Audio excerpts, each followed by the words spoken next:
মই অঞ্জলীয়ে মোৰ আন এটা ৰেচিপি ভিডিঅ'লৈ সকলোকে স্বাগতম জনাইছোঁ। আহকচোন মইনো আজি কি ৰান্ধিবলৈ লৈছোঁ আপোনালোকে খুব মৰমেৰে শ্বেয়াৰ কৰিব খুজিছোঁ। মই আজি ৰান্ধিবলৈ লৈছোঁ ৰঙালাওৱেদি মাছৰ এখন আঞ্জা। মাছ হালধি নিমখ সানি ৰেডি কৰি ৰাখিছোঁ। লগতে এইফালে এটা বিলাহী কুটি লৈছোঁ, আনফালে আদা নহৰু এটা খুন্দনাত পিচি পেষ্ট বনাই লৈছোঁ, ধনিয়া কুটি লৈছোঁ আৰু লগতে পিঁয়াজ কুটি ৰাখিছোঁ। এতিয়া মই কেনেদৰে ৰান্ধিম সেইখনলৈকে ভিডিঅ'টো চাই থাকিব। আটাইতকৈ সহজ পদ্ধতিৰে ৰান্ধিছোঁ এই আইটেমটো।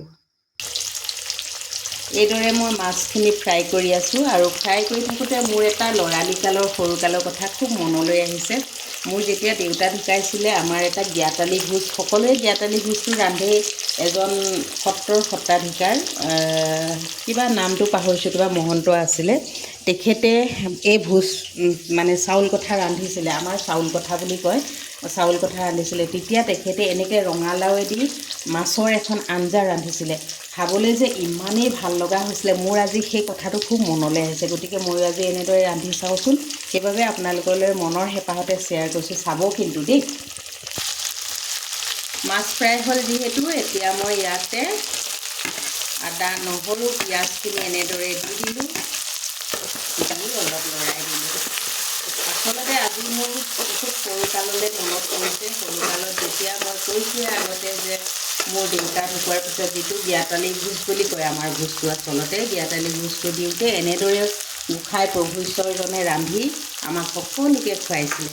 আৰু সেই খাদ্য মানে সেই যিখন ৰঙালাও আৰু মাছৰ আঞ্জা, সেই সোৱাদটো মোৰ জিভাত আজিও লাগি আছে।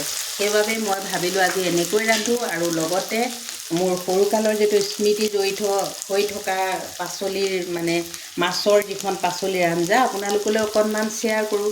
আপোনালোকৰ ভাল লাগিলে লাইক কমেণ্ট শ্বেয়াৰ কৰিব আৰু শেষলৈকে ভিডিঅ'টো চাই থাকিব। এতিয়া মই হালধিটো আন্দাজমতে এনেকৈ দি দিলোঁ। কোনে কোনে গোঁসাই প্ৰভু ঈশ্বৰে ৰন্ধা ভোজ ভাত খাই পাইছে বাৰু জনাবচোন কমেণ্টত।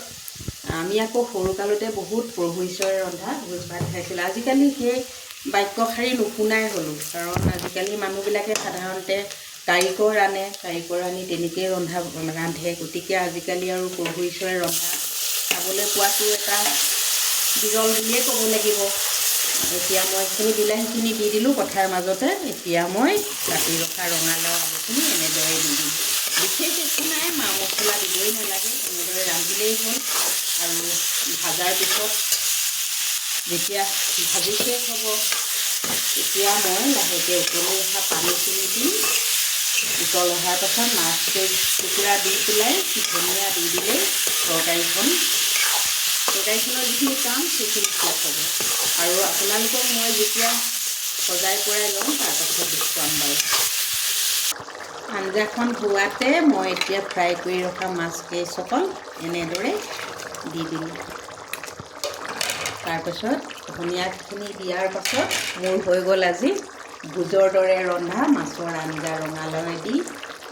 দেখাত ভোজত খোৱাৰ নিচিনা লাগিছে।